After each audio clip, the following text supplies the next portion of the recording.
자, 이번 시간은 59페이지 주요 유통정보 기술을 다시 한번 보겠습니다.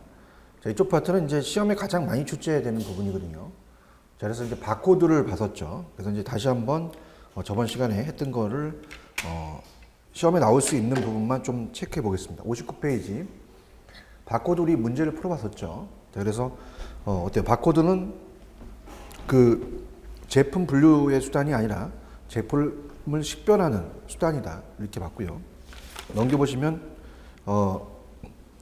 60페이지 가시면 이제 EAN 기준으로 이제 바코드 체계가 있다가 우리 KAN으로 우리나라는 이제 채택이 됐고, 그 다음에 GS1으로 이제 체계로 채택됐다. 이렇게 봤죠. 그 다음에 이제 바코드의 구조는 뭐 5가지는 그냥 참고적으로 보시고요. 그 다음에 넘겨보시면은 62페이지 바코드의 장점과 적용 분야를 봤죠.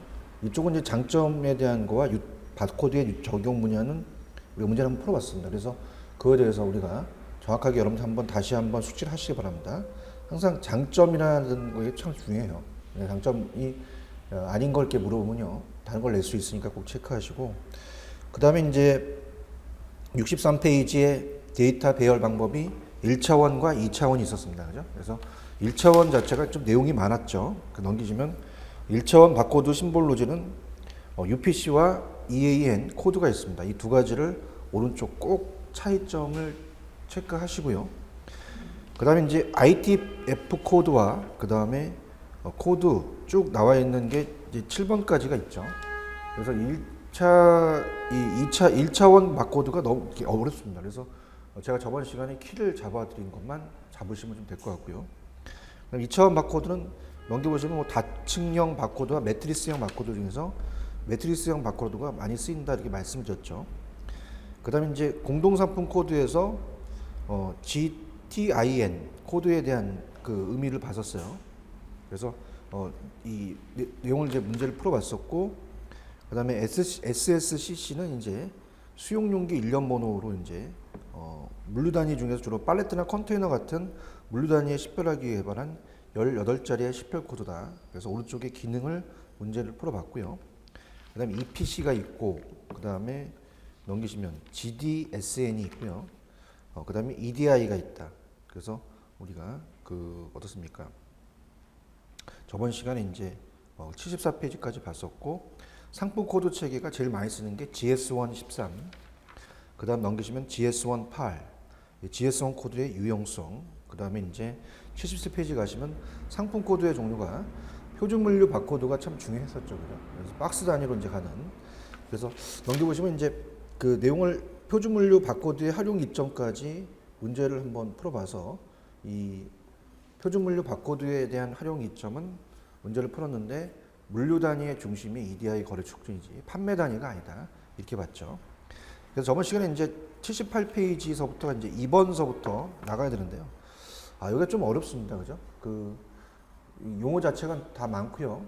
그 다음에 이제 내용도 이제 어떻습니까? 좀 어렵기 때문에 좀 천천히 한번 들어가 볼게요. 그래서 여러분들이 지금 1절을 보시면 바코드에 대한 이해인데, 바코드가 굉장히 여러분들이 출제 빈도가 높지만 내용이 상당히 많아요. 그래서 이제 다시 한번 그 내용들을 우리가 한번 살펴보면서 78페이지에 내용을 살펴보도록 하겠습니다. 78페이지입니다.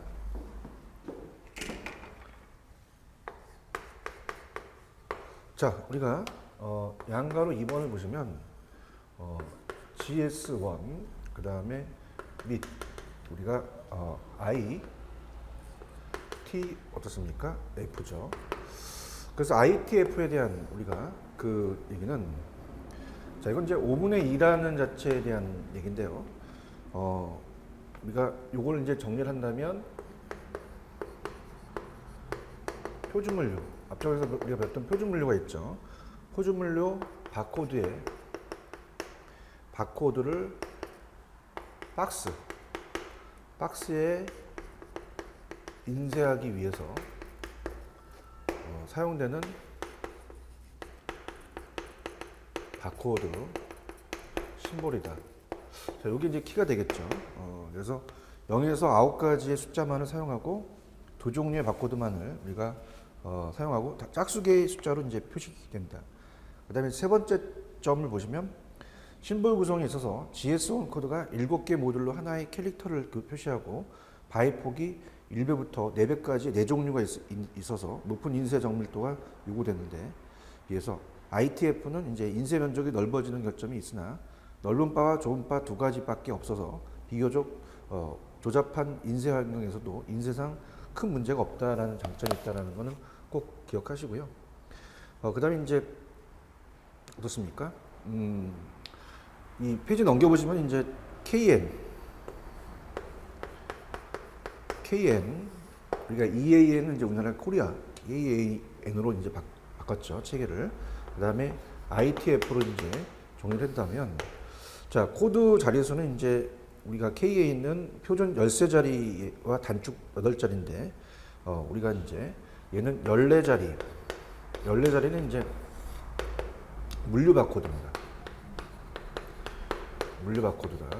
이렇게 보시고요. 그 다음에 KA는 사용처가 소비자 구매 단위로 우리가 낱개 포장입니다. 낱개 포장이라는 자체는 우리가 개별 포장이라는 얘기예요. 개별 포장인데, YTF는 이제 기업 간 거래 단위로 집합 포장입니다. 하나의 박스 단위로 간다고 봐야 돼요. 박스 단위로. 그래서 이제 박스 단위니까 기업 간에 이제 되겠고요. 그다음에 이제 KA는 이제 앞으로 우리가 배우실 포스 시스템. 그다음에 IDF는 우리가 재고 관리나 입출고 관리. 그다음에 우리가 어떻습니까? 선반 관리나 이제 분류 이런 것들이 되겠죠. 자, 이렇게 보시고요. 그다음에 이제 그 페이지 78페이지 가시면 어떻습니까? 우리가 국제표준 도서 번호만 이제 끝나면 바코드에 대한 이해는 다 끝나겠죠. 요까지만 이제 보면 되는데, 양가로 3번 국제물류 도서 번호입니다. 국제표준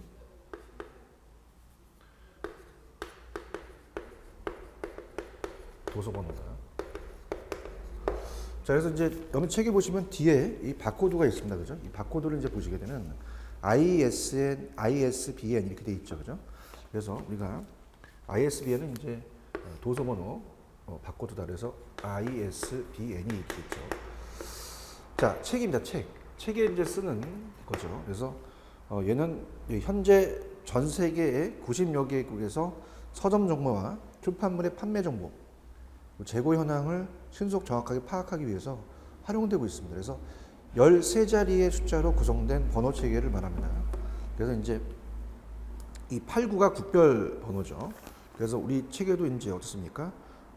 국별 번호 89가 있죠. 예.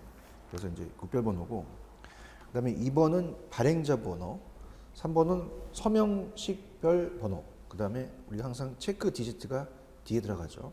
그래서 2006년까지는 10자리로 구성되었습니다. 근데 2007년서부터는 13자리로 변경되었다.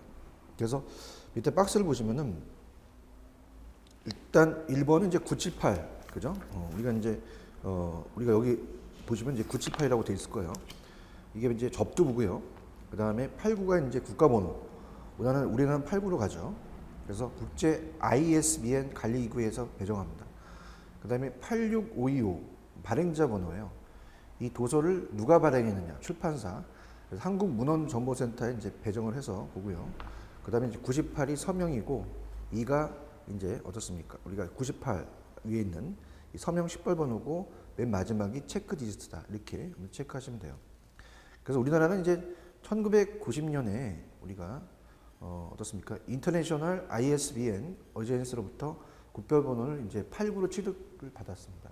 그래서 국내 ISBN 대행 기관인 국립중앙도서관, 그죠? 그래서 한국문헌정보센터에서 ISBN의 매뉴얼을 이제 확정한 거죠. 자, 맨 밑에 보시면 이제 도서입니다, 그죠? 우리가 이제 ISBN은 도서 책이죠, 그죠? 그 다음에 이제 어떻습니까? 우리가 팸플렛이나 그 복합 매체 출판물, 그다음에 전자자료, 교육용 필름이나 테이프, 카세트에 녹음된 도서, 컴퓨터 소프트웨어, 전자출판물, 지도 등이 표기되는데요. 자, 근데 이런 것들은 이제 그 달력이나 광고물 등 수명이 짧은 자료, 선정용 팸플렛, 화첩 등 낱장 자료, 그다음에 연속 간행물은 부여되지 않는다라는 것도 여러분들이 체크를 해보셔야 돼요, 그죠? 그러니까 우리는 ISBN이라는 자체가 여러분들이 다 이제 알고 있는 것으로 좀 보편화됐기 때문에 출제된다면 표시되는 게 있고 표기되는 게 부여되지 않는 게 있다, 이렇게 보시고요. 그다음에 ISBN을 표기할 때는 우리가 이 OCR 문자로 된 ISBN과 GS1의 바코드를 함께 쓰면 돼요. 이때 10자리인 우리가 ISBN 10자리인 GS1의 자리를 어떻습니까? 를 맞추기 위해서는 ISBN의 앞에 단행본은 이제 978, 소도칠 한 권 이렇게 보고요. 정기 간행물은 이제 정기적으로 나오는 거죠. 월간으로. 그래서 977 이렇게 해서 붙여 표기합니다. 그래서 밑에 ISN에 이제 우리가 ISSN이라는 게 있죠. 그래서 이거는 어때요? 정기 그 간행물에 대해서는 ISSN을 사용되고 있습니다. 그래서 밑에 ISSN은 끝자리에 숫자나 영어 X를 붙이는데 ISBN과는 달리 번호 숫자와 특별한 의미는 없다. 그래서 8자리 번호는 이제 한국문헌정보센터에서 배정된다. 이렇게 보시기 바랍니다. 그래서 이제 이번 시간에는 바코드의 마지막이었죠. 그래서 자, 우리가 979페이지 가시면 KN과 ITF를 꼭 구분하시고요. 그 다음에 이제 국제 표준 도서 번호인 ISBN, 이걸로 이제 여러분들이 체크를 하시기 바랍니다. 이렇게 출제 빈도는 높진 않아요. 이렇게 바코드에 대한 이해는 그렇게 마치시고요. 그 다음에 이제 우리 중요 파트로 가야죠. 80페이지입니다. 자, 우리 시험 문제는 이 포스. 자, 어떻습니까? 포인트 오브 세일즈라고 하죠. 판매 시점. 그래서 종합 소매 정보 시스템이라고 봐야 돼요. 그죠? 그래서 이제 할인전화 백화점에 대한 이런 정보 시스템을 이제 구축하는데요. 여기가 이제 출제 빈도가 높습니다. 그래서 제2절. 자, 포스 시스템으로 이제 들어가도록 하겠습니다.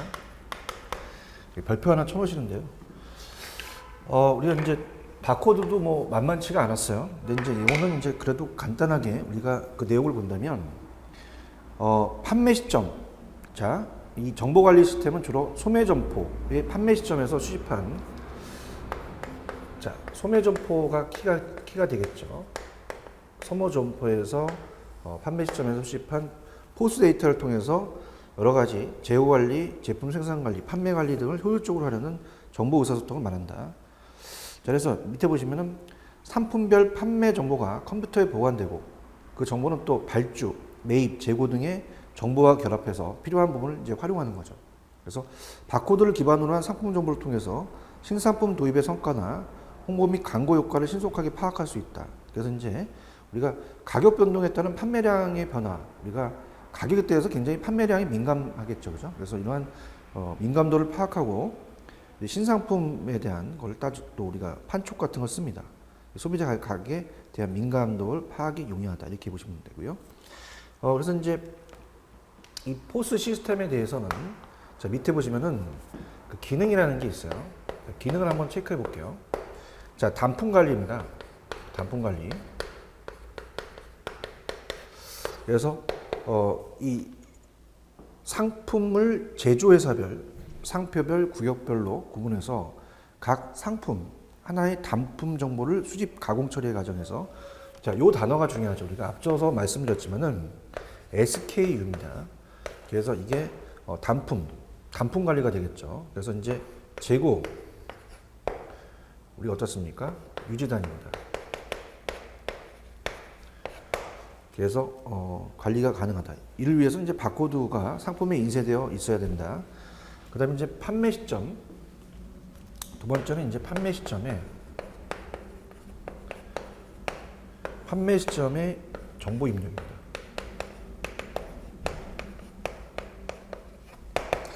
그래서 상품에 인쇄되어 있는 바코드를 신속하게 정확하게 자동으로 이제 우리가 판독하면서 이 판매 시점에서의 정보를 곧바로 입력할 수 있어요. 그래서 정보의 집중 관리, 정보의 집중 관리가 되는 거죠. 그래서 이제 그 입력된 모든 데이터는 각 정보로 가공돼서 이 전략적 의사결정에 활용되는 이 단품별 정보, 특히 이제 고객 정보 같은 것도 중요합니다. 이제 나중에 이제 배우실 고객 관리에 대한 CRM에 대해서 이제 연결되겠죠. 그 다음에 매출 정보, 그 밖에 판매와 그 다음에 우리가 관련된 정보를 수집해서 우리가 그 집중적으로 관리할 수 있다. 그래서 이러한 정보는 이제 우리가 필요에 따라서 처리 가공되어 필요한 부분에 이제 어떻습니까? 활용된다. 이렇게 보시면 돼요. 그 다음에 이제 포스 시스템에 대한 구성 기기는 그냥 참고적으로 그냥 밑줄만 칠게요.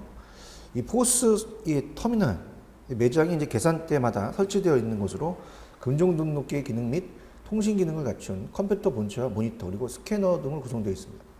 그래서 우리가 앞쪽에서 스캐너가 있었죠. 스캐너에 의해서 자동 판독된 상품 코드와 거래 관련 자료가 이 스토어 컨트롤러 보내지면 스토어 컨트롤러는 이제 데이터베이스와 있는 상품 마스터 파일을 검색해서 우리가 상품명, 가격 등을 포스 터미널로 다시 보내준다.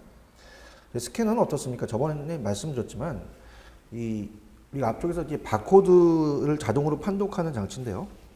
고정 스캐너는 어떻습니까? 물건을 이제 마트에서 하게 되면은 이 핸디가 아니라 우리가 밑에 바닥에 이제 빗을 쏴서 이렇게 찍 긋게 되면은 어떻습니까? 계산을 하게 되죠. 아니면 이제 우리가 보통 편의점 같은 데 가시면 이제 바코드에 스캐너를 이제 핸디 스캐너로 이제 하는 그런 것들로 이제 되고요. 자, 스토어 컨트롤러라는 것은 매장의 호스트 컴퓨터로 대용량 PC나 미니 컴퓨터가 사용되며 여기에 상품 마스터 파일이 이제 기록됩니다. 그러면서 매장에서 판매가 이루어지면서 판매 자료가 이 스토어 이 컨트롤러 이제 전송되면 이 스토어 컨트롤러는 자동으로 이제 판매 파일, 재고 파일, 그 다음에 구매 파일 등을 이제 갱신해서 기록해서 저장한다. 그렇게 해서 참고적으로 보시기 바랍니다. 여기는 이제 그렇게 출제 빈도가 높지는 않고요. 이제 문제를 다룰 건데 여기가 중요합니다. 우리가 이 포스 시스템의 효과입니다. 이 시험에 나왔는데요. 자, 이 포스 시스템에 대한 도입의 장점에 대해서는 우리가 한번 살펴봐야 돼요. 그래서 우리가 그 매장 등록 시간이 단축이 됩니다. 바코드를 인식하니까. 그러면서 이제 어때요? 고객 대기 시간이 줄죠. 단축됩니다. 그러면서 이제 따라서 이제 계산대 수를 줄임으로써 인력 및 비용 절감 효과를 얻을 수가 있어요. 그래서 어떻습니까? 시간도 절감되고 우리가 킥포인트는 이제 인건비를 절감할 수 있다. 그 다음에 여러 가지 비용을 더 절감할 수 있다는 거고요. 자, 두 번째는 이제 포스 터미널의 도입에 의해서 판매원 교육 및 훈련 시간이 단축돼서 짧아져서 입력 오류를 방지할 수 있어요. 그래서 우리가 어떻습니까? 그래서 이런 게 이따가 문제 나오겠는데, 그래서 당연히 입력 오류를 방지할 수 있다. 이렇게 보시면 되고요. 자, 이 단품이라는 걸 앞쪽에서 말씀드렸죠. 단품 관리에서 잘 팔리는 상품. 잘 팔리는 상품은 어떻게 돼요? 우리가 보충해서 빨리빨리 이 결품을 방지해야겠죠. 잘 팔리지 않는 상품 같은 경우는 우리가 축소하거나 빨리 퇴출을 시켜야 됩니다. 즉각 찾아낼 수 있어야 되고요. 그 다음에 네 번째는 이 전자주문 시스템 EOS라고 하죠. 그 EOS와 연계해서 신속하고 적절한 구매를 할 수 있다. 구매 관리를 이제 합리화하자는 거죠. 구매 관리를 합리화하자 이렇게 봅니다. 그 다음에 이제 그 밑에의 기타의 재고의 적정화. 우리가 재고의 재고를 적정화시키는 작업은 이제 ABC 기법이 있잖아요. ABC 기법 같은 걸 이제 사용해서 우리가 하면 되고요. 그 다음에 물류 관리를 합리화, 그 다음에 판촉 전략 과학화, 뭐 이런 것들, 이런 단어들을 한번 봐야 돼요. 자, 물류 관리에 합리화를 시키고, 그 다음에 판촉 전략에 어떻습니까? 우리가 과학화 이런 거. 자, 이런 것들이 이제 어때요? 아까도 말씀드렸지만은 우리 오지선다 시험자는 뭐 이런 것들에 대해서 우리가 출제될 수 있어요. 그래서 별표를 하나 쳐놓으시고 우리가 문제를 바로 한번 확인해 볼게요. 바로 가시는 게 좋습니다. 우리가 203페이지로 가볼게요. 203페이지로 가시면 자, 갑니다. 자, 203페이지 9번 문제입니다. 자, 203의 9.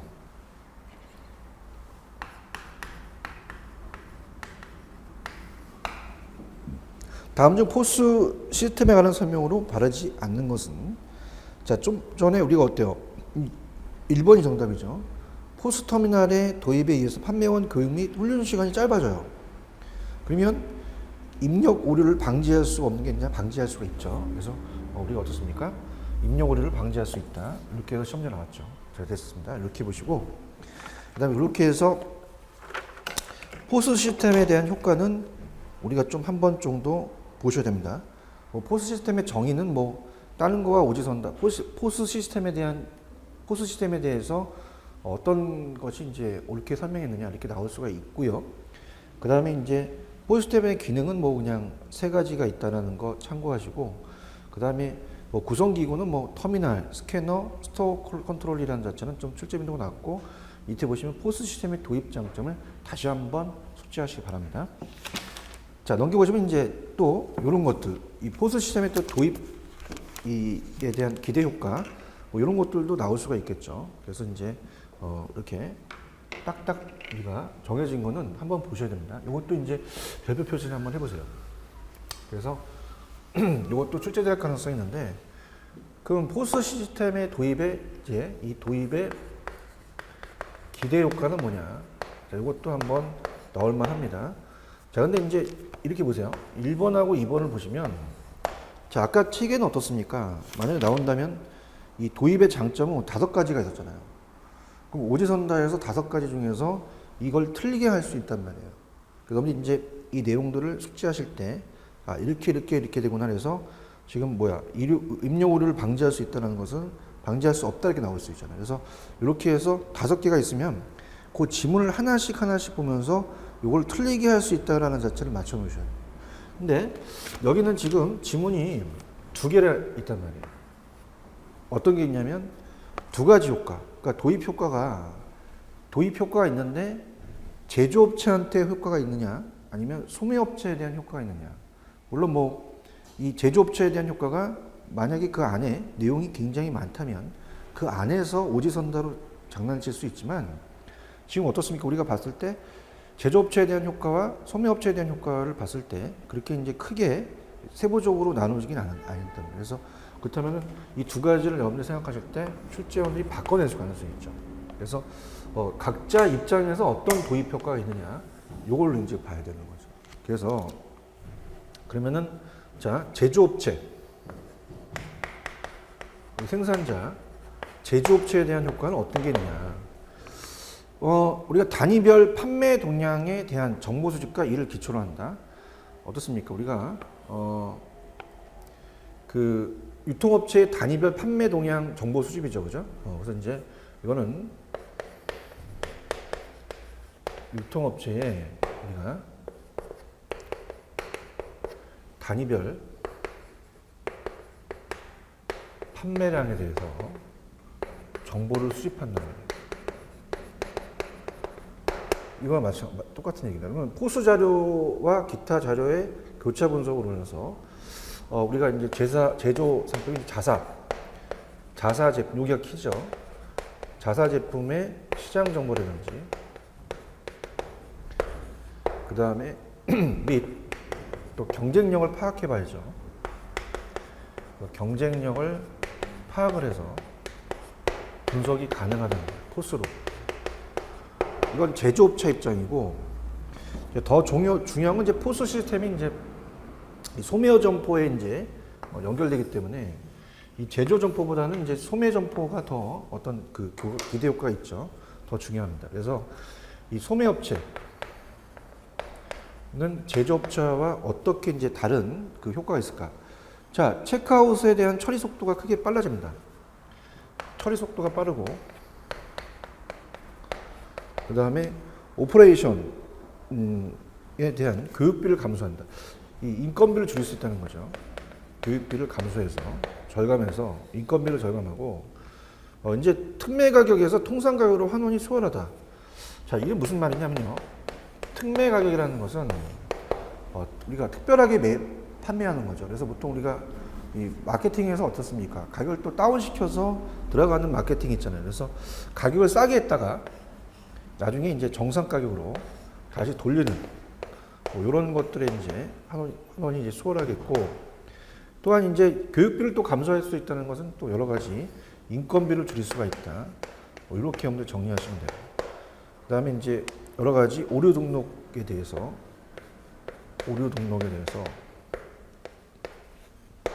방지할 수 있다.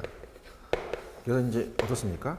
이 체크아웃의 처리 속도가 빠르다는 건 이제 어떨까? 우리가 포스 시스템이라는 자체는 이제 계산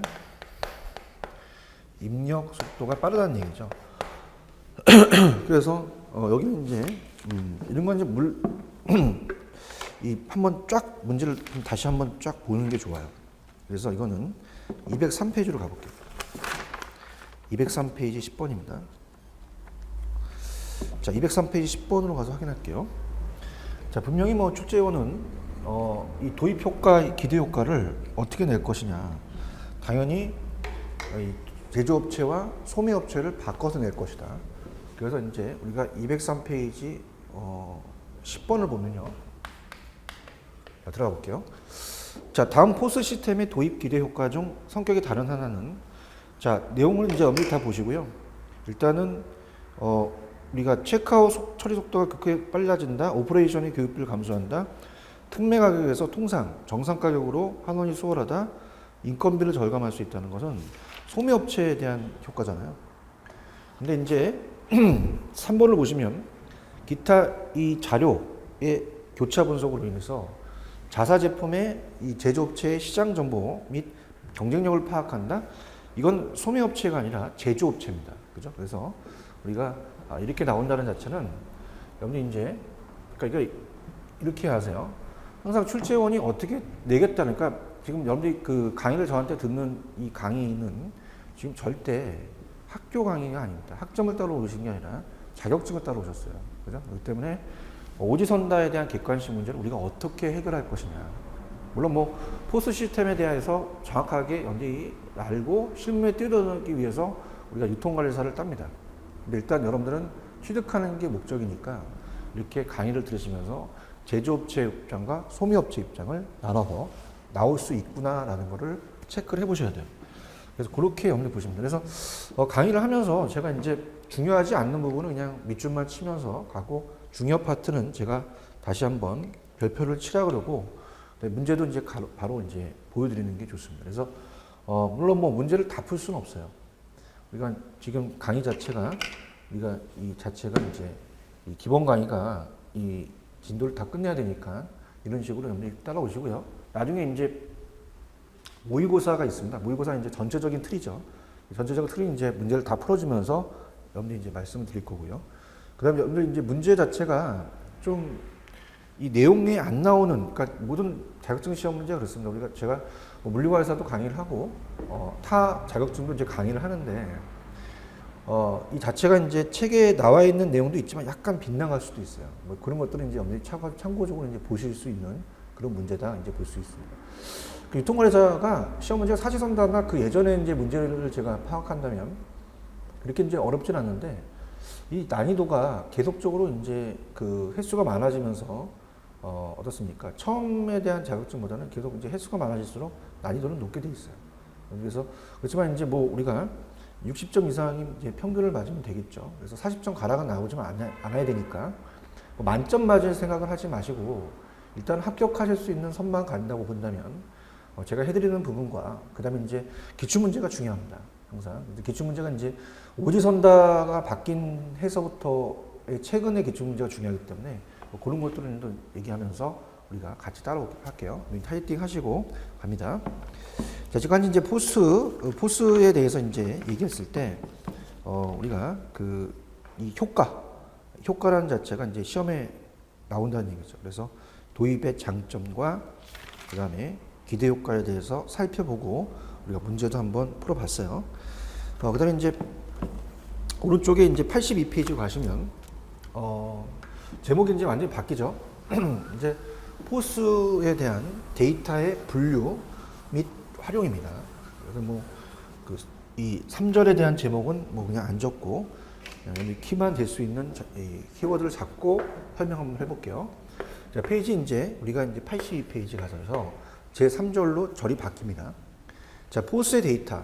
그럼 포스 밑에 이 데이터가 있으면요.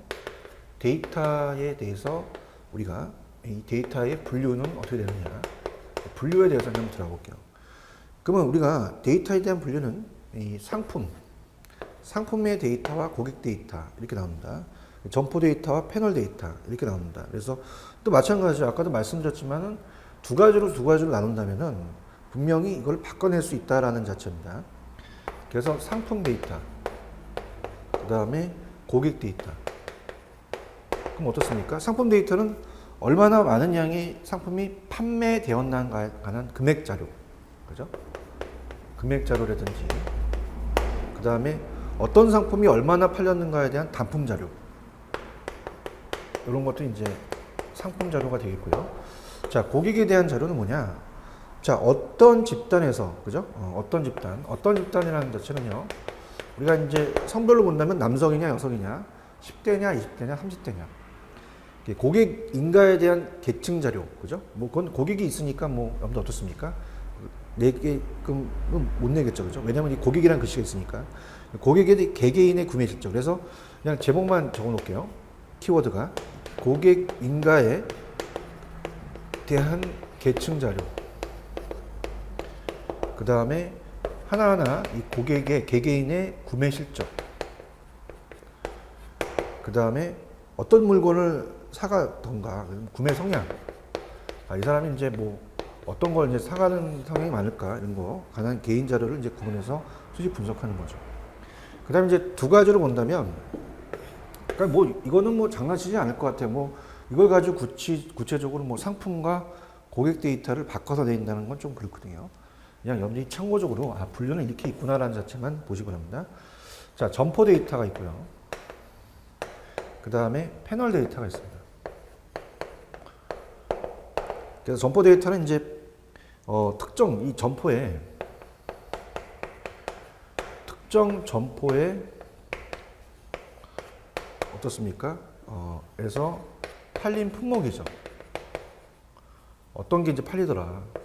품목이라든지 우리가 수량이라든지 또는 프라이스 가격, 판촉 요구.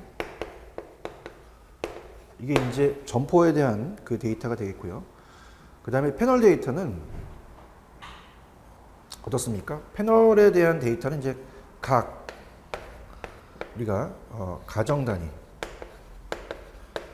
단위로 어때요? 구매한 품목의 수량, 가격에 대한 자료다 이렇게 보시면 됩니다.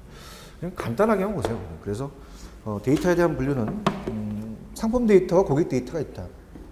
상품은 금액 자료, 어떤 상품이 얼마나 팔렸는가에 대한 단품 자료. 고객 데이터는 이제 고객이 어떤 집단에서 속하는 고객인가에 대한 계층 자료. 개개인의 구매 실적, 구매 성향, 어떤 물건을 사가더라. 자, 그럼 어떻습니까? 우리가 구매 성향을 안다면 어때요? 만약 이 사람이 고기를 많이 사가더라. 그죠? 매번 우리 마트에 와서 고기에 대한 매출액을 많이 올려주면서 고기에 대한 우리 마트에는 이제 고객의 거를 많이 사더라. 그러면 이 고기에 대해서 이제 팜플렛 같은 건 고기에 대한 할인권을 보내고 하잖아요. 그죠? 그런 데이터가 있는 게 중요하고. 점포와 패널 데이터는 이제 점포는 특정 점포에 팔린 품목, 어떤 것이 팔리느냐, 수량 가격. 그래서 예를 들어서 홈플러스가 있다면 이 홈플러스 어떤 점포에 어떤 물건이 많이 팔리던가 이런 것들을 이제 따져보는 거고요. 패널 데이터는 이제 한 패널로 보는 겁니다. 각 가정 단위를 하나의 패널로 봐서 구매한 품목의 수량, 그 다음에 가격 등에 대한 자료 이렇게 여러분들이 보시면 됩니다. 그 다음에 이제 포스의 데이터 활용 이 출제 빈도가 높아요. 그래서 이제 오른쪽 데이터 활용은 좀 여러분들이 깊게 보시기 바랍니다. 그래서 이거는 이제 이 내용을 보겠는데요. 자, 83페이지입니다. 자, 이건 출제 빈도가 높다고 봐야 돼요. 들어볼게요. 자, 우리가 양가로 2번 포스의 데이터의 활용입니다. 자, 그래서 제목 위주로 가볼게요. 상품 정보 관리입니다. 상품 정보 관리. 자, 포스의 데이터에 담겨진 소비자의 욕구에 맞게 점포 이미지를 설정하죠. 그래서 키워드가 상품을 구색하고 정보 관리를 해야 되니까. 그다음에 판촉 게이트 이런 거.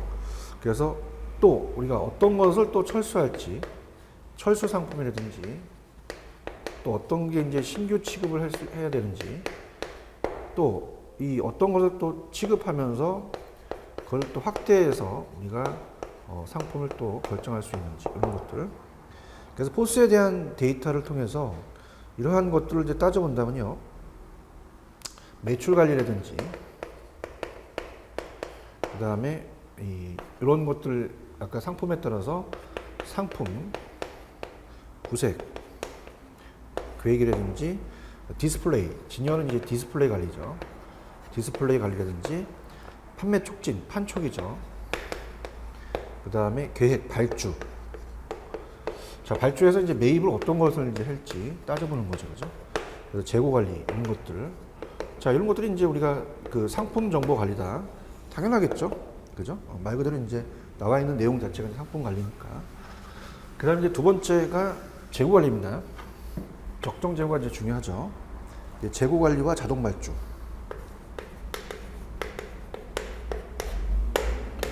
자동 발주. 자, 얘는 이제 포스 시스템으로부터 얻어지는 데이터 활용을 통해서 우리가 이 재고는 항상 단품과 관련이 됩니다. 그래서 SKU, 아까 단품에 대해서 했죠.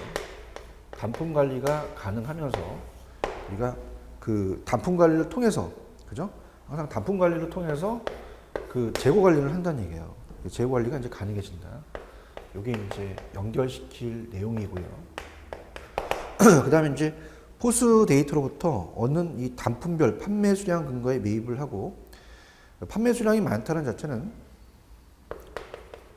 당연히 단품에 대해서 우리가 판매 수량이 많다는 것은 매입이 많은 거잖아요. 그렇기 때문에 이제 이 단품별 판매 수량이 근거해서 매입을 하고, 이 단품별 이 재고, 그죠? 우리가 이제 이 단품별 재고라는 자체를 봤을 때 어떻습니까? 여러 가지 진열, 단위를 또 고려를 또 해야 된다는 거죠. 그래서 이 단품별 봤다면 재고와 연결시킨 건 뭐예요? 그럼 단품에 대해서 관리가 재고 관리잖아요, 그죠? 그래서 단품에 대한 우리가 어떻습니까? 단품별 재고라든지 진열 단위 이런 게 바로 우리가 보고요. 그 다음에 이제 이걸 고려해서 재고를 증가시키지 않으면서 품절을 방지하는 거죠. 그렇죠? 결품을 방지하고 적정 발주. 적정 발주가 가장 또 키가 되겠죠. 적정 발주가 가능하다. 그래서 이제 일단은 뭐 앞쪽에서 이제 품절을 방지하고 그 다음에 재고를 이제 우리가 또 재고도 너무 많으면 안 되잖아요. 적정 재고 따지고, 이 적정 발주라는 자체는 어떻습니까? 우리가 그 자동 발주라 그래요. 이 자동 발주를 뭐라고 하냐면 EOS라고 합니다. 컴퓨터로 인한 주문 시스템 같은 거를 이제 발주한다, 이렇게 보시기 바랍니다. 자, 그래서 이제 이 포스 데이터로부터 이제 단품별 이 판매 수량에 근거해서 매입을 하게 되면은, 판매 수량이 많은 것은 우리가 매입을 많이 해야 되고요. 안 팔린 건 매입을 적게 됩니다. 그 다음에 어때요? 품절을 방지하고 또 재고가 너무 증가하면 안 되죠, 그죠? 그래서 이제 이런 품절을 방지하고 이제 적정 발주가 가능하다, 이렇게 해서 이렇게 보시면 되고요. 그 다음에 이제 인력 관리입니다. 자, 인력 관리에 대한 것도 중요하겠죠. 그래서 얘가 인력 관리도 우리가 도맡아서 하죠. 그래서 인력 관리. 그래서 이 포스 시스템은 시간과 장소 부분과 상품에 관한 종합적인 데이터를 제공해서, 따라서 데이터를 통해서 작업량을 도출해서 업무를 활동합니다. 작업량을 도출해서 우리가 업무를 할당한다는 자체가 이제 관리죠. 인력 관리 가장 키가 되겠죠. 그래서 관리에 이용하면 효율적인 인력 관리가 가능해지면서 또한 현재 인력의 여러 가지 생산성, 성과 관리 뭐 이런 게 키겠죠. 이런 것들을 가능해진다. 특히 이제 결합 데이터는 이제 시설 연동 시스템을 통해서 점포 관리에도 활용되는데요. 우리가 그래서 마지막으로 종업원의 관리 시스템이 이제 통해서 LSP가 나오는 거죠. 그러면서 인력 수급을 어떻게 해야 할지 따지는 겁니다. 그래서 이렇게 해서 우리가 사람이 더 필요하면 인력 수급 계획을 또 해야 되고요.